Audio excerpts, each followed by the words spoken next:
Good morning students. Hindi की आज की कक्षा में आप सभी का एक बार फिर से स्वागत। आज की कक्षा में हम जानेंगे पाठ 9 के प्रश्नोत्तर को, यानी कि यह हमारा पाठ 9 का आखिरी वीडियो है। इस वीडियो में हम इस पाठ के प्रश्नोत्तर, संक्षिप्त प्रश्न, खाली स्थान भरो, लिंग वचन विलोम पर्यायवाची, वाक्य निर्माण, शब्दार्थ, कठिन शब्द, यानी कि बहुत कुछ अभ्यास करने वाले हैं। इस पाठ के अब तक हमने जो चीज़ें जानी उसका पुनरअभ्यास भी हो जाएगा और इस पाठ के प्रश्नोत्तर का भी हम अपनी कॉपी में किस प्रकार लिखेंगे इसकी जानकारी प्राप्त कर लेंगे। तो आइए हम इस पाठ के सभी प्रश्नोत्तर को किस प्रकार अपनी कॉपी में लिखना है यह जान लें और उसका अभ्यास प्रारंभ करें। पाठ 9, वैज्ञानिक लुई ब्रेल। ये सारे कठिन शब्द आप पहले भी जानते हैं। मैंने किताब में भी यह रेखांकित करके आपको समझाया था, इसका उच्चारण भी बताया था। इसे आपको अपनी कॉपी में 3 बार लिखना है, जैसा कि यहाँ निर्देश दिया गया है। कठिन शब्दों को 3 बार लिखें। तो यह निर्देश आपको इस निर्देश का पालन करना है, इसे फॉलो करना है और इन सभी शब्दों को 3-3 बार अपनी कॉपी में लिखनी है। शब्द को एक बार फिर से उच्चारण कर लेते हैं। नेत्रहीनता, आविष्कार, वर्कशॉप, वृद्ध, विशेषज्ञ, उत्साह, प्रभावित, अध्ययन, प्रतिभा, योग्यता, विनम्र, लोकप्रिय, स्नेहपूर्ण, प्रदर्शन, संशोधित। तो इन सभी शब्दों को आप अपनी कॉपी में शुद्ध 3 बार लिख लें। अब बारी शब्दार्थ की। वैसे तो हमने शब्दार्थ का एक बार अभ्यास कर लिया है, पर दोबारा से जान लें। कठिन शब्दों के बाद हमें शब्दार्थ भी अपनी कॉपी में लिखना है। शब्दार्थ: आविष्कार, नई चीज बनाना। वर्कशॉप, कार्यशाला। विशेषज्ञ, किसी काम का बहुत अच्छा जानकार। विनम्र, बहुत विनीत, नम्र। मसीहा, जो सबका भला करे। चंचल, एक स्थिति में न रहने वाला। अबोध, ज्ञान का अभाव। तो इन शब्दों को आपको अपनी कॉपी में लिखना है, शब्द और उनके अर्थ दोनों को। इन शब्दार्थ को अपनी कॉपी में लिखिए। शब्दार्थ के बाद बारी वाक्य बनाओ की। इस वीडियो का आपका गृह कार्य भी यही है कि इन शब्दों से वाक्य बनाने हैं आपको।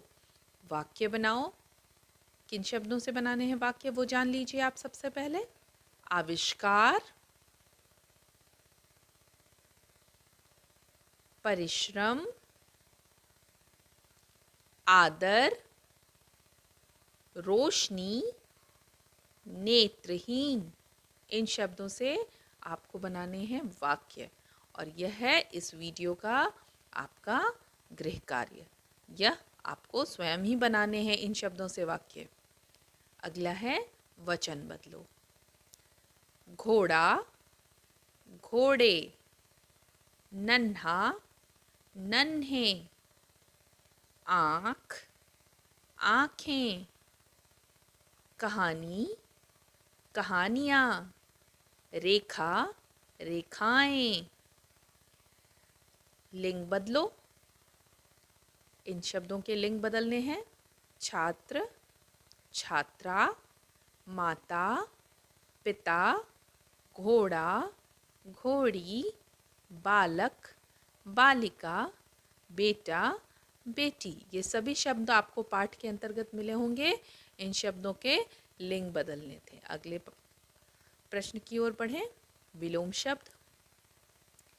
गांव, शहर, गहरा, उथला। असाधारण, साधारण, गरीब, अमीर, वृद्ध, युवा। वृद्ध का मतलब बूढ़ा होता है, ठीक है। जो बुजुर्ग होते हैं, बूढ़े होते हैं, उन्हें वृद्ध कहा जाता है। वृद्ध, युवा। और बूढ़ा शब्द रहता तो बूढ़ा का उल्टा हो जाता है जवान। तो वृद्ध का हम लिखते हैं युवा और बूढ़ा का लिखते हैं जवान। पर्यायवाची शब्द। आँख, नेत्र, नयन। इसके अलावे भी कई शब्द होते हैं। आप चाहें तो उसके दूसरे भी शब्दों को आप प्रयोग कर सकते हैं। आँख का मैंने लिखा है नेत्र और नयन। आप चाहें तो दूसरे भी पर्यायवाची शब्द लिख सकते हैं, पर मैंने यहाँ पे नेत्र नयन लिखा है, चाहे तो ये भी लिखें। पत्नी, भार्या, वनिता। घोड़ा, अश्व, है। माता, माँ, जननी। दिन, दिवा, दिवस। खाली स्थान भरो। प्रश्न संख्या 1। सिमोन ब्रेल एक डैश व्यक्ति थे। गरीब, डैश में हमने भरा है गरीब शब्द। सिमोन ब्रेल एक गरीब व्यक्ति थे। लुई ने ठान लिया था कि वह डैश में कुछ करके दिखाएंगे। लुई ने ठान लिया था कि वह जीवन में कुछ करके दिखाएंगे। डैश के अंध विद्यालय में लुई को प्रवेश मिला। पेरिस के अंध विद्यालय में लुई को प्रवेश मिला। उन दिनों डैश को अक्षर ज्ञान करने में बहुत मुश्किल होती थी। उन दिनों नेत्रहीनों को अक्षर ज्ञान करने में बहुत मुश्किल होती थी।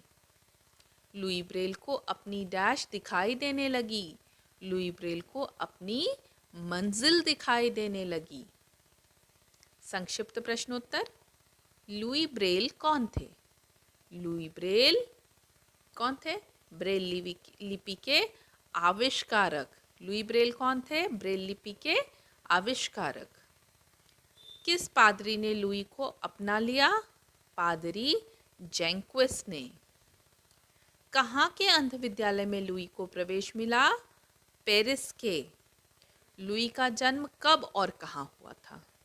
4 जनवरी 1809 फ्रांस में। लुई का जन्म कब हुआ था? 4 जनवरी 1809। और कहाँ हुआ था? फ्रांस में। लुई का स्वास्थ्य कैसे खराब हो गया? निरंतर परिश्रम के कारण। लगातार परिश्रम करते रहे, उन्होंने आराम नहीं की, अपने शरीर को आराम नहीं दिया। निरंतर परिश्रम करने के कारण उनका स्वास्थ्य खराब हो गया। अंत में अब बारी विस्तृत प्रश्नोत्तर की। प्रश्न संख्या 1 विस्तृत प्रश्नोत्तर के। लुई किस रूप में लोकप्रिय हुए? लुई ब्रेल नेत्रहीनों के मसीहा के रूप में लोकप्रिय हुए। लुई ब्रेल को अपनी मंजिल कब दिखाई देने लगी? चार्ल्स बाबियर द्वारा तैयार की गई अंधेरे में पढ़ी जाने वाली लिपि के बारे में जानकर लुई को अपनी मंजिल दिखाई देने लगी। लुई के पिता हमेशा लुई से क्या कहते थे? लुई के पिता उनसे हमेशा कहते थे कि तुम जन्म से अंधे नहीं हो, इसलिए कभी निराश मत होना। अब तुम उनके लिए कुछ करना जो जन्म से अंधे हैं। उनके पिता उनको कितना मोटिवेट करते थे ना, प्रोत्साहित करते थे, बोलते थे कि तुम हमेशा जन्म से अंधे नहीं हो, इसलिए कभी हतोत्साहित मत होना, कभी निराश मत होना। अब तुम उनके लिए कुछ करना जो जन्म से अंधे हैं, उनकी सहायता करना। लुई ब्रेल का आज भी सारी दुनिया आदर क्यों करती है? लुई ब्रेल ने नेत्रहीनों के लिए ब्रेल लिपि का आविष्कार किया, इस कारण आज भी सारी दुनिया उनका आदर करती है, उन्हें याद करती है, क्योंकि उनकी वजह से उनके बाद जितने भी नेत्रहीन इस दुनिया में आए, उन सभी की पढ़ाई में, उन सभी के ज्ञान अर्जन में लुई ब्रेल का बहुत बड़ा योगदान है, ब्रेल लिपि का बहुत बड़ा योगदान है, इसलिए सभी उन्हें बहुत आदर और सम्मान देते हैं। तो यदि हम अपने ज्ञान का, अपने परिश्रम का फ़ायदा दूसरों को देंगे, हमारे ज्ञान से, हमारे परिश्रम से दूसरों को फ़ायदा होगा, तो वो तो हमें याद रखेंगे ही ना।